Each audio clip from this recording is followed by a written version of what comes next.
এই ভণ্ডের দল কিছু হইতে না হইতে রাসূলকে গালি দেওয়ার পরে, আল্লাহর নবীকে নিয়ে কটূক্তির পরে ঠাস করে বলে দেয় যে এটা আইডি হ্যাক হয়েছে। ওই বদমাশটারে ধরে আনেন। এই বাটপারি ভণ্ডামি নবীকে নিয়ে কটূক্তি করলেই হ্যাক হয়ে যায়, আর এদের বাপদাদারকে নিয়ে কটূক্তি করলে দেখবেন আর হ্যাক হয় না, সরাসরি ধরে নিয়ে আসে। এদের দলের বিরুদ্ধে কেউ ফেসবুকে লিখুক, এদের বাপদাদাদের বিরুদ্ধে কেউ লিখুক, মেয়র হইলেও জাহাঙ্গীর আলমের মতো ব্যক্তি কিংবা ওই কাটাখালীর মেয়রের মতো ব্যক্তিরাও ছাড় পাবেন। বাস্তবতা, ছাড় নাই। কিন্তু রসুলের শানে গুস্তাখি করলে, রসুলকে নিয়ে কটূক্তি করলে, তখন এরা বলবে আইডি হ্যাক হয়ে গিয়েছে।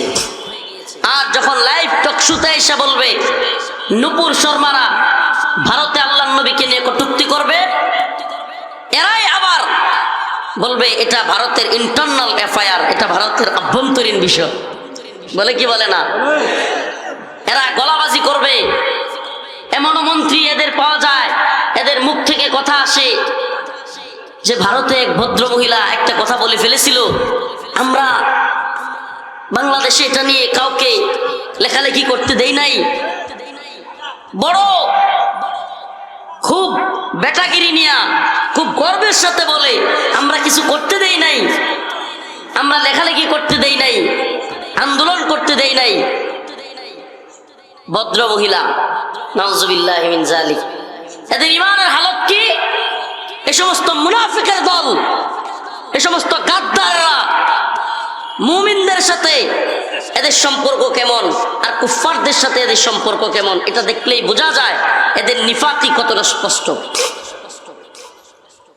শেখ আব্দুল আজিজ আত-তারিফি বড় চমৎকার কথা বলেছেন উনি, যে এই জামানায় মুনাফিক কেমনে চিনবেন, এই জামানায় মুনাফিক কেমনে চিনবেন।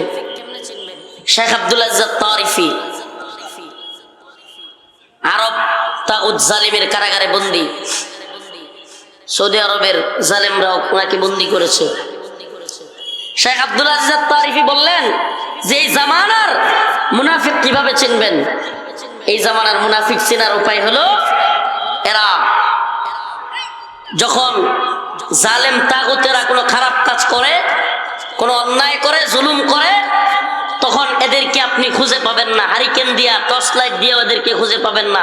এরা কোন গর্তে লুকায় আছে জানবেনই না।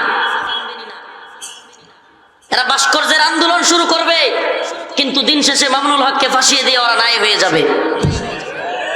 প্রিয় হাজিরিন, এই জামানার মুনাফিক চেনার উপায় আব্দুল আজিজ আত-তারিফি সৌদি কারাগারে বন্দী, জালেমের কারাগারে, উনি বলেছেন জামানার মুনাফিকরা, জালেম তাগুত কিংবা কুফফাররা যখন কোনো খারাপ কাজ করবে, অন্যায় করবে, জুলুম করবে, আপনি এদেরকে পাবেন না, এরা গর্তে লুকায় থাকবে। কিন্তু কোনো সময় যদি কোনো আলেম, কোনো ইমানদার, কোনো হক্কানি আলেম যদি কোনো ভুল করে বসে, এদেরকে দেখবেন একেবারে ডানা মেলায় আকাশে উঠতে থাকবে, আর এদের ভুল ধরার জন্য জাপ্তায় পড়বে।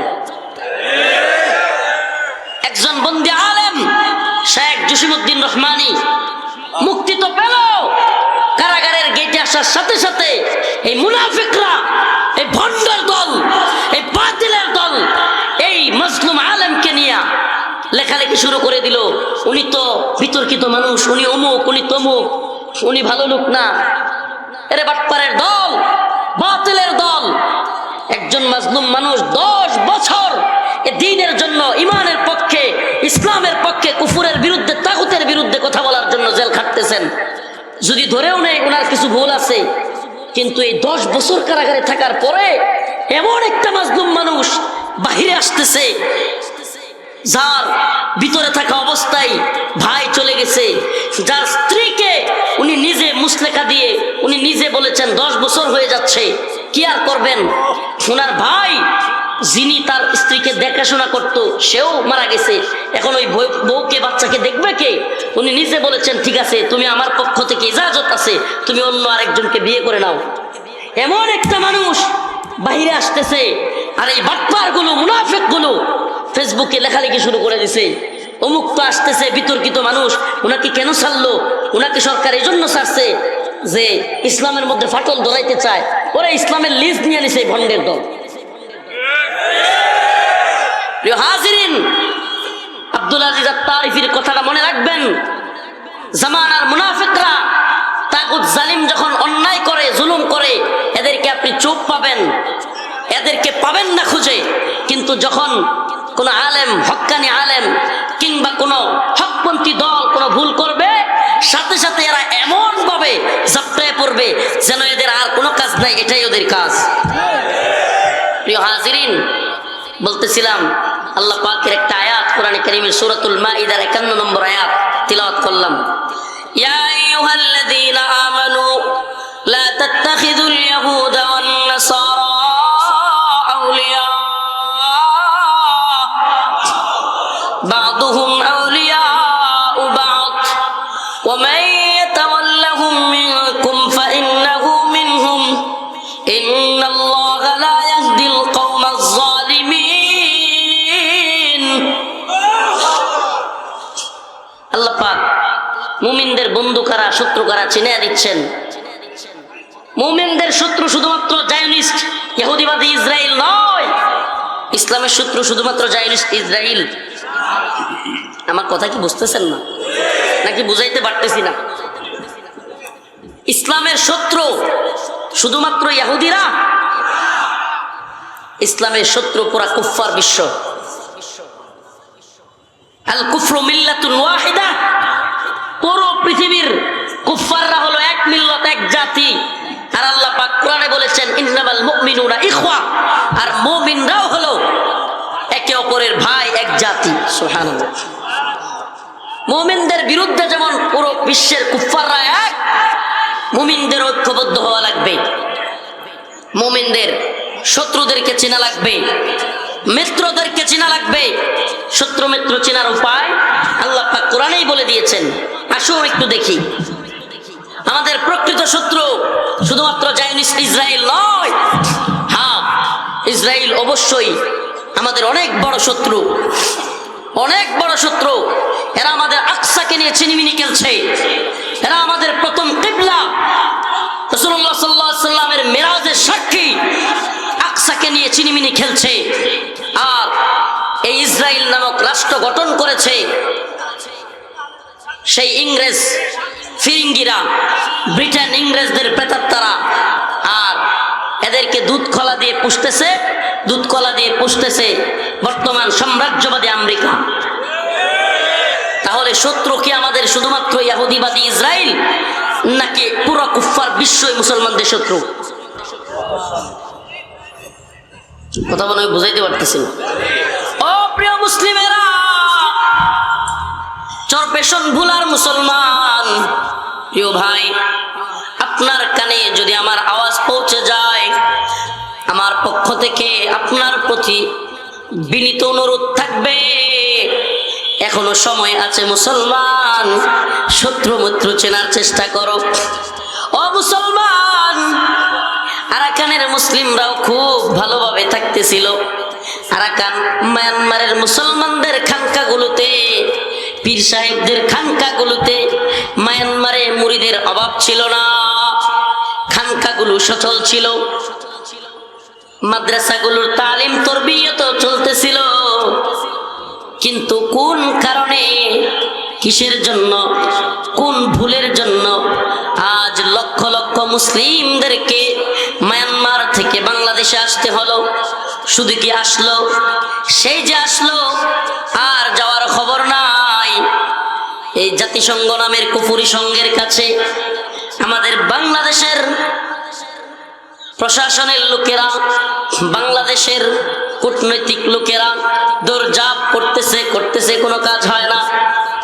আরে ওই জালেম তাগুতের হেডকোয়ার্টার আমেরিকা, ওই জালেমদের হেডকোয়ার্টার জাতিসংঘ, এরা বরং আমাদের দেশের কূটনীতিকদেরকে, এরা বরং আমাদের দেশের পররাষ্ট্র মন্ত্রণালয়কে বলে আপনাদের দেশেই তাদেরকে কাজ করার সুযোগ দিয়ে দেন। কথা বুঝতেছেন? ও প্রিয় মুসলিম উম্মাহ, মায়ানমারের রাখাইনরা এখন আমার নতুন করে আলোচনার বিষয় নয়, কিন্তু তোমাদের সচেতনতার জন্য বলি, তোমরা সচেতন হও। যদি তোমরা সচেতন না হও, তোমরা কি ভেবেছো? আরে রাখাইনের মাদ্রাসাগুলো চলতো, খানকাগুলো পীর সাহেবদের ভরপুর ছিল মুরিদ দিয়ে। কাশ্মীরের অবস্থা তো দেখো, কাশ্মীরের মুসলিমদের অবস্থা দেখো। আরো কত গল্প, চীনের উইগুরের মুসলিমদেরকে দেখো। আরে আরেকটু অতীতের দিকে যদি তাকাও, স্পেনের আন্দালুসের মুসলিমদের দিকে তাকাও। কার্ডোবার সেই শাহী মসজিদ থেকে, স্পেনের কার্ডোবার আন্দালুসের শাহী জামে মসজিদ থেকেও আল্লাহু আকবারের ধ্বনি উচ্চারিত হতো। বুখারা সামারকন্দে মাদ্রাসার অভাব ছিল না, মসজিদের অভাব ছিল না। বুখারা সামারকন্দে মুহাদ্দিসের অভাব ছিল না, মুফাসসিরের অভাব ছিল না, ছাত্র উস্তাদের অভাব ছিল না। আজ বুখারা সমরকন্দের দিকে তাকায় দেখো, আরে ঢাকার মসজিদের চাইতে, মাদ্রাসার চাইতে বুখারা সমরকন্দের ইতিহাস তাকায় দেখো, কম ছিল না। মুসলিমদের ইতিহাস বড় গৌরবোজ্জ্বল ইতিহাস ছিল। আরে তাতারিদের ইতিহাসের দিকে তাকায় দেখো, মঙ্গোলীয় তাতারিরা, আমার কথা শুনতেছেন নাকি? মঙ্গোলদের ইতিহাস, চীনের পার্শ্ববর্তী রাষ্ট্র, বর্তমানে যে রাষ্ট্রকে মঙ্গল বলে, এই মঙ্গল তাতারিদের ইতিহাসের দিকে তাকায়া দেখো। গোটা পৃথিবীতে মঙ্গল তাতারিদের এত জয় জয়কার ছিল, যাদের সামনে কেউ মাথা উঁচু করে দাঁড়াতে পারত না। মঙ্গল তাতারিরা হালাকু খান, চেঙ্গিস খানদের বংশরা, বারকে খানদের বংশরা, যেদিকে যাইতো মানুষের কল্লা কেটে কচুকাটা করতে করতে যাইতো। আরে মুসলিমদের ঐতিহ্যের শহর ইরাক, বাগদাদ সহ বিভিন্ন শহরকে মানুষের লাশের স্তূপ দিয়া এমন অবস্থা করেছিল, লাশের স্তূপের গন্ধে আশপাশের মানুষেরা, মৃত মানুষের লাশের গন্ধে অন্যান্য মানুষ দম বন্ধ হয়ে মারা যাচ্ছিল। এত ভয়াবহ পরিস্থিতি হয়েছিল। পৃথিবীর ইতিহাস সাক্ষী, মঙ্গল তাতারদেরকে, তাতারিদের সামনে দাঁড়াবে কেউ হিম্মত করতেছিল না। আরে মামলুকদের, কৃতদাসদের বংশ থেকে এক যুবক, এক মুসলিম উম্মার গৌরব উজ্জ্বল সেনানী, সেনানায়ক সাইফুদ্দিন কুতুজ, নাম কি? ইতিহাস তো পড়ো, আন্দালুসের ইতিহাস দেখো। আন্দালুসে আমাদের ইউসুফ বিন তাশরিফ ছিলেন, আন্দালুসে আব্দুল্লাহ বিন ইয়াসিন ছিলেন, যারা দিগ্বিজয়ী, যারা যেদিকে গিয়েছেন ইসলাম এবং মুসলমানদের বিজয় সাধিত হয়েছে, বিজয়ী হয়েছেন। ও মুসলিম উম্মাহ, আজকে রফিকুল ইসলাম মাদানীকে দেখবার জন্য হয়তো হাজার হাজার মানুষ হয়, জজবার অভাব হয় না, কিন্তু যেই জিনিসের বড় অভাব, আমাদের মুসলিম যুবকদের মধ্যে শাহাদাতের নজরানা পেশ করার মতো অভাব। শাহাদাতের নজরানা পেশ করার। আরে যুবক, হুজুর একটু বলছে একটু পরে বয়ান করবে, তাতেই সবাই উঠে যাচ্ছে, বাহ শেষ, আমার জজবা শেষ, ভালোবাসা শেষ। এই ভালোবাসা দিয়ে কতদূর যাওয়া যাবে? মান আহাব্বা লিল্লাহ ওয়া আবগাদা লিল্লাহ ওয়া আ'তা লিল্লাহ ওয়া মানা'a লিল্লাহ। ভালোবাসা হবে কার জন্য? ঘৃণা হবে কার জন্য? কথা কয় না। ব্যক্তির জন্য যদি ভালোবাসা হয়, সেটা কিছুক্ষণ পরে ফুটা হয়ে যাবে, ফুটা। আর আল্লাহর জন্য যদি কাউকে ভালোবেসে থাকেন, তাহলে সেই ভালোবাসা আপনাকে জান্নাত পর্যন্ত নিয়ে যাবে। ও প্রিয় যুবকেরা, প্রিয় ভুলাচর পেশনের মুসলমানেরা, তোমাদেরকে একটা কথা বলি, বড় মনোযোগ দিয়ে শুনো। তোমরা যদি এই প্যান্ডেলের জজবাকে, এই মাহফিলের মঞ্চের জজবাকে, ঈমানি তাকতকে আল্লাহর জন্য, দ্বীনের জন্য বানাও, ইউটিউব, ফেসবুক লাইকিতে সময় কম দাও, মদের পিছনে, ইয়াবার পিছনে, হিরোইনের পিছনে, নারীর পিছনে সময় কম দাও, এই তন্ত্রমন্ত্রের নেতাদের পিছনে সময় কম দাও। আল্লাহর জন্য, দ্বীনের জন্য এই জজবাকে ময়দান থেকে, প্যান্ডেল থেকে, রাজপথে কিংবা জিহাদের ময়দানে নিয়ে যেতে পারো। কসম খুদার, আল্লামা মামুনুল হক, মুফতি মাহমুদ হাসান গুনবীকে আটকে রাখবে পৃথিবীর কোন তাগুত জালেমের শক্তি নাই। শক্তি আছে? কিন্তু এই জজবাকে নিয়ে যেতে হবে ময়দানে, এই জজবাকে নিয়ে যেতে হবে রাজপথে। প্রিয় হাজিরিন, আগামীকাল যদি বলা হয়, উলামায়ে কেরাম ডাক দিবে, হকপন্থী আলেমগণ ডাক দিবে, শাইখুল হাদিস আল্লামা মামুনুল হক সহ, মুফতি মাহমুদ হাসান গলবী সহ, শাইখ জসিমউদ্দিন রহমানী, মুফতি ফখরুল ইসলাম হাফিজাহুল্লাহ সহ সকল আলেমদের মুক্তির জন্য পুরো ভুলা চরপেশন একেবারে অচল করে দিতে হবে। পারবেননি? আওয়াজটা একবারে নিচু, পারবেন? প্রিয় হাজিরিন, আমরা রাজপথে ভাঙচুর চাই না, আমরা রাজপথে রাষ্ট্রের সম্পদ কিংবা দেশের সম্পদ নষ্ট করতে চাই না, কিন্তু আমরা আমাদের শায়েখদের মুক্তি চাই। আর শায়েখদের মুক্তি না দিয়ে এভাবেই যদি সময় কালক্ষেপণ করা হয়, আস্তে আস্তে আমি প্রত্যেকটা প্রোগ্রামে গিয়ে যুবকদের যে স্ফুলিঙ্গ দেখছি, যুবকদের যেই ভালোবাসা দেখছি, আলহামদুলিল্লাহ সুম্মাই আলহামদুলিল্লাহ, এই স্ফুলিঙ্গ, এই দাবানল আস্তে আস্তে যদি সত্যিই এই মাহফিলের প্যান্ডেলে সীমাবদ্ধ না থেকে রাজপথে কিংবা ময়দানে ছড়ায়া যায়, ইনশাআল্লাহ সুম্মা ইনশাআল্লাহ কোনো ব্যক্তির হিম্মত নাই এ ভূখণ্ডে কোনো আলেমকে জেলে বন্দি করে রাখে। বলতেছিলাম তাতারিদের ইতিহাস, মঙ্গল তাতারিরা যখন গোটা পৃথিবীতে একেবারে ত্রাসের রাজত্ব কায়েম করলো, তাদের সামনে কেউ দাঁড়াবার হিম্মত করলো না। মামলুকদের এক কৃতদাস সাইফুদ্দিন কুতুজ দাঁড়ায় গেলেন, শুধু দাঁড়ায় গেলেন না, হিম্মত করলেন মঙ্গল তাতারিদেরকে, চেঙ্গিস খান, বারকে খান, এদের বংশধরকে, হালাকু খানদের বংশধরকে থামাতে হবে। সাইফুদ্দিন কুতুজ এমন একজন ব্যক্তি ছিলেন, যিনি ছিলেন মামলুকদের বংশধর, যিনি ছিলেন কৃতদাস। কি ছিলেন? দাস বুঝেননি, গোলাম। সাইফুদ্দিন কুতুজ হিম্মত করলেন মঙ্গল তাতারিদেরকে তিনি থামিয়ে দিবেন। গোটা পৃথিবীর যেদিকেই তাতারিরা যায় সেদিকেই ধ্বংস করে যায়। সাইফুদ্দিন কুতুজ নিয়ত করলেন যে আমরা আমাদের নিজের ভূখণ্ডে তাতারিদেরকে আসতে দিয়ে যুদ্ধ করব না, এতে আমাদের পরাজিত হওয়ার কিংবা আমাদের ভূখণ্ডের মুসলিমদের আঘাতপ্রাপ্ত হওয়ার সম্ভাবনা আছে। উনি চিন্তা করলেন আমরা আগায় গিয়ে ইকদামি জিহাদ করব, আগায় গিয়ে আক্রমণ করব। যেই কথা সেই কাজ, উনি একটা বাহিনীকে নিয়ে হালাকু খান, চেঙ্গিস খানদের বংশধর তাতারিদেরকে থামানোর জন্য আইনে জালুতের প্রান্তরে চলে গেলেন। ইতিহাস তো পড়েন, মুসলিমরা যদি অল্প সংখ্যক দাঁড়া যায়, আল্লাহর জন্য, দ্বীনের জন্য হিম্মত করে, তবে যে কোনো জাতি, কোনো দল, বিশ্বের কোনো সুপার পাওয়ার, বিশ্বের কোনো শক্তি মুসলিমদেরকে থামাতে পারে না। আইনে জালুতের ঘটনা, সাইফুদ্দিন কুতুজের ঘটনা, এটার বাস্তব উদাহরণ। আল্লাহর সেই বক্তব্য, কোরআনের সেই কথা, কাম মিন ফিয়াতিন কালিলা গালাবাত ফিয়াতান কাসীরাতান বিইذنিল্লাহ, সুবহানাল্লাহি ওয়া বিহামদিহি।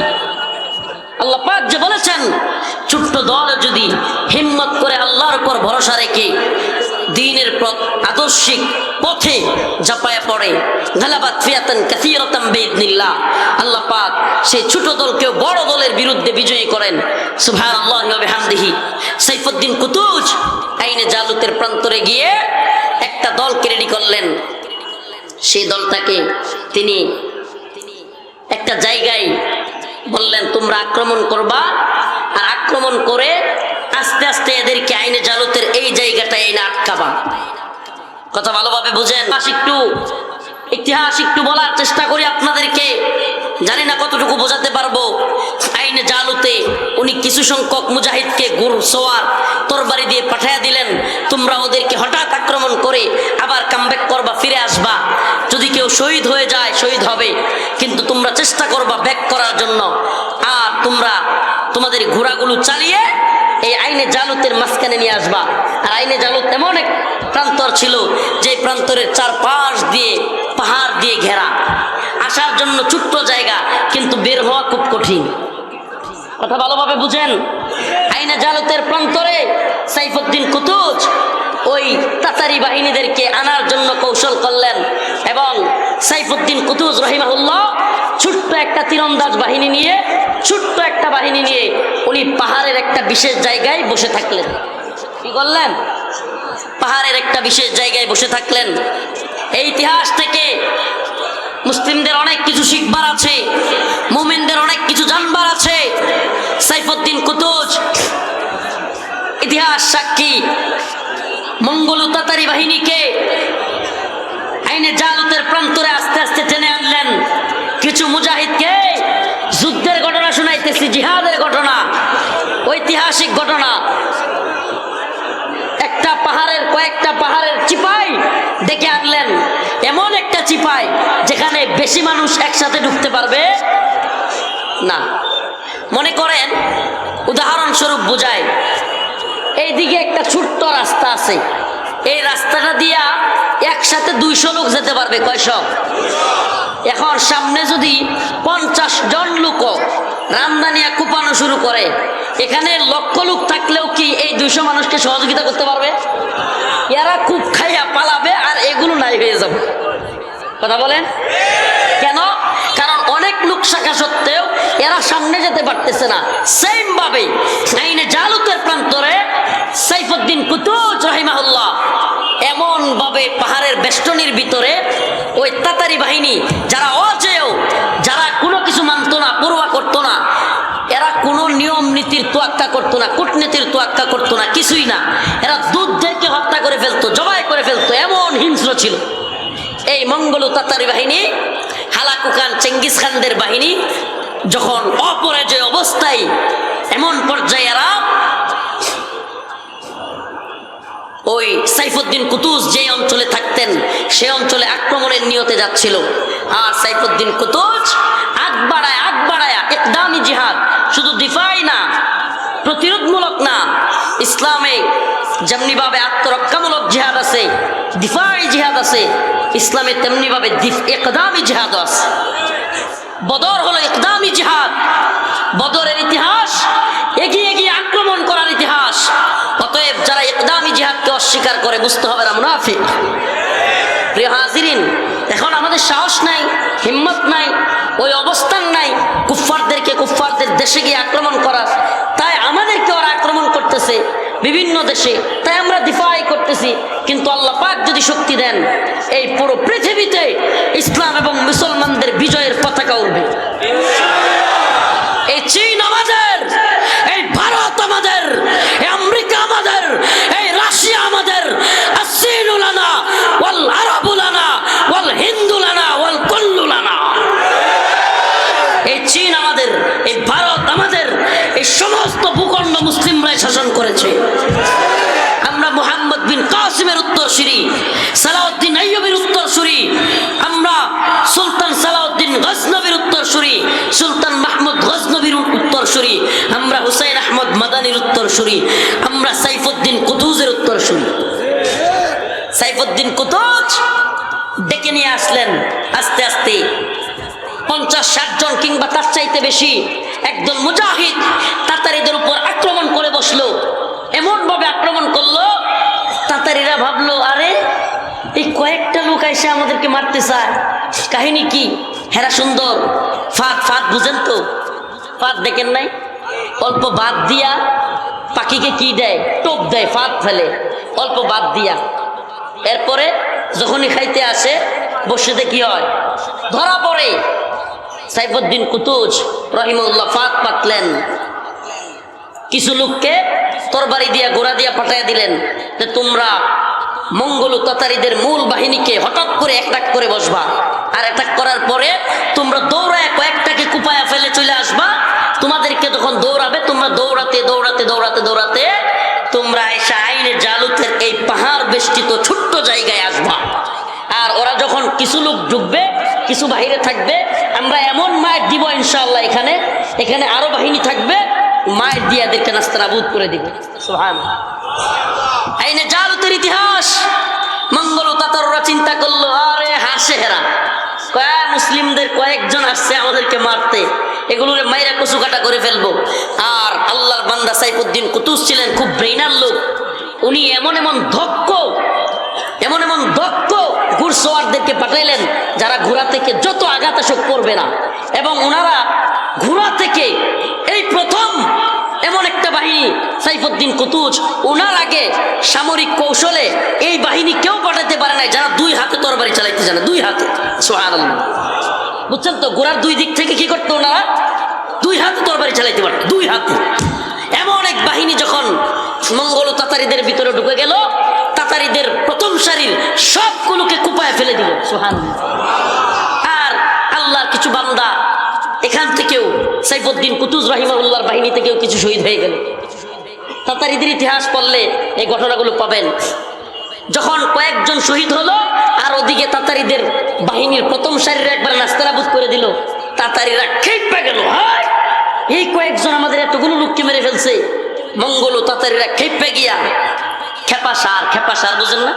লাল সারের যেমন এই সারের যেমন লাল কাপড় দেখাইলে কেমন খেপে যায়, এমন খেপে গেছে। এখন তাতারিরা মাথা ঠিক নাই,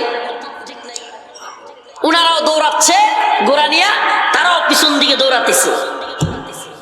আর মুজাহিদদের প্ল্যান হলো তাদেরকে আইনে জালুতের এরিয়ার ভিতরে নিয়ে আসা। সুবহানাল্লাহি ওয়া বিহামদিহি। যখন আস্তে আস্তে মুজাহিদরা আইনে জালুতের এই পাহাড় বেষ্টিত এরিয়ার ভিতরে চলে আসলেন, হঠাৎ করে তীরন্দাজ বাহিনী সহ সাইফুদ্দিন কুতুজ যেই বাহিনীকে রেডি করে রাখছিলেন, কথা বুঝেন, এখানে সাইফুদ্দিন কুতুজ তিনটা বাহিনী করেছিলেন। একটা বাহিনী অগ্রগামী, যারা গিয়ে মঙ্গল তাতারিদেরকে আক্রমণ করে আবার চলে আসবে। আরেকটা বাহিনী থাকবে যেটা আইনে জালুতের ময়দানে থাকবে, এরা হঠাৎ করে আবার আক্রমণ করবে। তৃতীয়, উনি নিজে আরো কিছু লোককে নিয়ে পাহাড়ে লুকাইয়াছিলেন। সুবহানাল্লাহ, কি করছিলেন? পাহাড়ে লুকাইয়াছিলেন। সেই বাহিনীটা কি জন্য? যদি এই দুইটা বাহিনী বিপদে পড়ে যায় তবে তিনি নিজে ওই তৃতীয় বাহিনীকে নিয়ে আক্রমণ করবেন। প্রিয় উপস্থিতি, ও প্রিয় চরপেশন ভুলার মুসলমান, সাইফুদ্দিন কুতুজ রাহিমাহুল্লাহর প্ল্যান অনুযায়ী প্রথম সারির মুজাহিদরা আক্রমণ করে ওই তাতারি বাহিনীকে আইনে জালুতে নিয়ে আসলেন। আইনে জালুতে আসার পরে মঙ্গল তাতারিরা দেখলো, হাই এ কোন অবাক করা বিষয়। এরা তো তৈরি ছিল না। তৈরি ছিল, একটা কথা মনে রাখবেন, তৈরি থাকা 50 জন লোক তৈরি না থাকা 50,000-এর বিরুদ্ধে যথেষ্ট। একটা কথা বলি, মনে কিছু নিয়েন না। এখন এখানে আমরা মনে করেন 15-20 হাজার লোক আছি, কথার কথা, কিন্তু এখন এখানে 10টা লোক পিস্তল নিয়ে ঢুকলো, বলেন এই 10 জনের সাথে পারা সম্ভব? আসলে সম্ভব? অসম্ভব। এটা কেন অসম্ভব? কারণ 10 জনের পিস্তলে যদি 100 করে রাউন্ড যদি গুলি থাকে, 1000 বুলেট, 1000 বুলেট মারলে এখানে কেউ আর থাকবো? সেম এই অবস্থাটাই তখন এই তাতারি বাহিনীর হয়েছিল। এরা যখন দেখলো কিরে, ওরা তো তখন তৈরি ছিল না, দৌড়ায় ঘোড়া দিয়ে আসতেছে, আর আইসাই যখন দেখে ময়দানে আরেকটা বাহিনী রেডি, এদের মাথা পুরা খারাপ হয়ে গেছে। এরা পুরা ফাঁদের মধ্যে পড়ে গেছে। আবার কিছু ঢুকছে, কিছু পাহাড়ের চিপায় আটকে গেছে। এমন একটা অবস্থা। প্রিয় হাজিরিন, এমন অবস্থায় মঙ্গল তাতারিরা পাগলা সারের মতো খেপে গিয়া এরা চিন্তা করলো, আই হাই, এখান থেকে যদি বাহির না হইতে পারি সব তো মারা যাব। এরা আরো খেপে গেল। ভয়ঙ্কর এক যুদ্ধ শুরু হয়ে গেল। তাতারিদের ভয়ঙ্কর যোদ্ধারা, মঙ্গল যোদ্ধারা মুসলিমদের সাথে ফাইট। এমন অবস্থা, আইনে জালতের প্রান্ত রক্তে রঞ্জিত হতে লাগলো, মুজাহিদরা শহীদ হতে লাগলো, আর ওদিকে মঙ্গলদেরকে কচুকাটা করতে লাগলো। কিন্তু মঙ্গলদের সংখ্যা তো অনেক বেশি। সুবহানাল্লাহ ওয়া বিহামদিহি। হঠাৎ করে সাইফুদ্দিন কুতুজ ওই যে বাহিনী নিয়ে উনি রেডি ছিলেন, আবার হঠাৎ করে ওই পাহাড় থেকে নেমে এসে আক্রমণ করে ফেললেন। আল্লাহু আকবার। সাইফুদ্দিন কুতুজ যখন আইনে জালুতে নেমে গেল, আর সমস্ত মামলুকদের, যারা মুজাহিদ ছিল, মামলুকদের কৃতদাস সাইফুদ্দিন কুতুসকে দেখে ওনারা অবাক হয়ে গেল, আয় হায়, আমির তো নামার কথা ছিল না, আমরা তাকে সেভ করব। কিন্তু অবাক করা বিষয়, সাইফুদ্দিন কুতুস নিজের মাতার শিরস্ত্রাণ, যেটা অর্থাৎ তরবারি দিয়া যুদ্ধের সময়ে, তরবারির যুদ্ধের ইতিহাস পড়লে আপনারা দেখবেন, তরবারির যুদ্ধের সময়ে মাথায় এক ধরনের লোহার শিরস্ত্রাণ করত। এটা শিরকে বাঁচানোর জন্য, মাথাকে বাঁচানোর জন্য কি পড়তো?